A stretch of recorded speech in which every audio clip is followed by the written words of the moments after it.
So check this statement here out from Barack Obama a couple years ago, and it's just awful funny. He's asked about a third term here, and if he wished he could have a third term. And let's listen to what he said. Now, do you wish like you had a third term? And I used to say, you know what, if I could make an arrangement where I had a stand-in, a front man or front woman, and they had an earpiece in, and I was just in my basement in my sweats, looking through the stuff, and then I could sort of deliver the lines, but somebody else was doing all the talking and ceremony. I'd be fine with Unbelievable. Because that's exactly what is happening. It's crazy. And look, she was caught cheating with the teleprompter at this most recent town hall. She was straight up busted. Look at the teleprompter. Watch this as Kamala Harris gets exposed for using a teleprompter right here on her Univision town hall. These are supposed to be questions from the audience that she's supposed to be just answering. If she needs a teleprompter to do something like this with these, and these are all friendlies, none of these people are going to ask her a question that, you know, everybody wants to know. They're all going to be softballs, and she needs a teleprompter for that. Like, how could you vote for this woman? I don't get how you could. I don't get how anybody could still vote for this Democratic Party. And this is what y'all need to understand. I'm not choosing sides here. This isn't a choosing sides thing. I'm an independent. I don't really like Trump that much. It's sad that he's the best hope for America right now. But the fact is that he is. And if the Republicans were doing the crazy, despicable shit that the Democrats are doing, I would be up there on their case just as hard. Now watch as it goes. Look. For her to speak, and oh my God, what do they do? They try to cut the teleprompter off so when they realize that the damn, like, this is crazy. She is an absolute puppet that can't even come up with her own thoughts. It's insane, man. You know, of all the stupidity that's came out of this woman's mouth, I think this might be like one of the worst the worst gaffes that she's had. Something differently than President Biden during the past 4 years?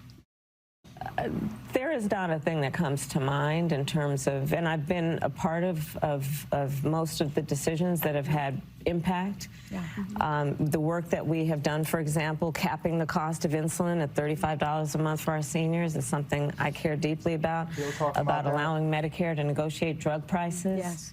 And bring the cost of prescription medication down for seniors, but my intention is to expand that for all Americans. Mm-hmm. The work we have done to invest in American industries, whether it's how out of touch with reality do you have to be to not understand how much Americans hate this president and hate every policy that he's put in place and all the damage that it's caused?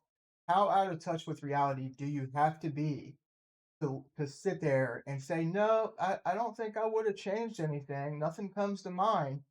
Like, you literally have to be like completely out of touch with reality, almost brain dead, or either brain dead or live in your own little delusional bubble that no one ever questioned.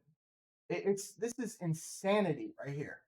Now, we all know since the beginning of this campaign, she's been trying to distance herself from the Joe Biden policies, but you can't stop Mr. Joe Biden himself from giving away the game because he's so deranged. She's aware we're singing from the same song sheet. She helped pass all the laws that are being employed now. She was a major player in everything we've done. Yeah.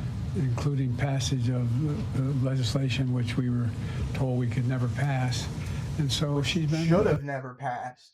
The Inflation Reduction Act, which was basically a blank check to climate activists and other green organizations. It was pathetic. And her staff is interlocked with mine in terms of all the things we're doing. Thank you. Yeah, that's for all you idiots out there who try to say, "Oh, well, that was Biden's policy.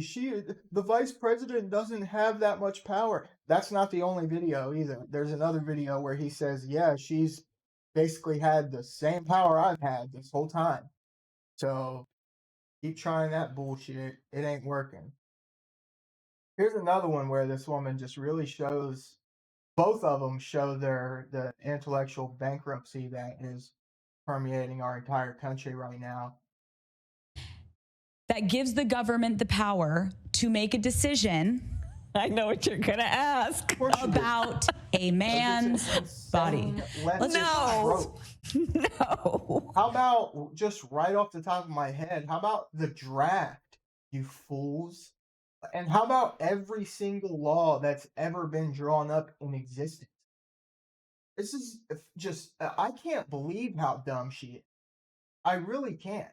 Like, I am 110% confident. I don't care if she was a lawyer.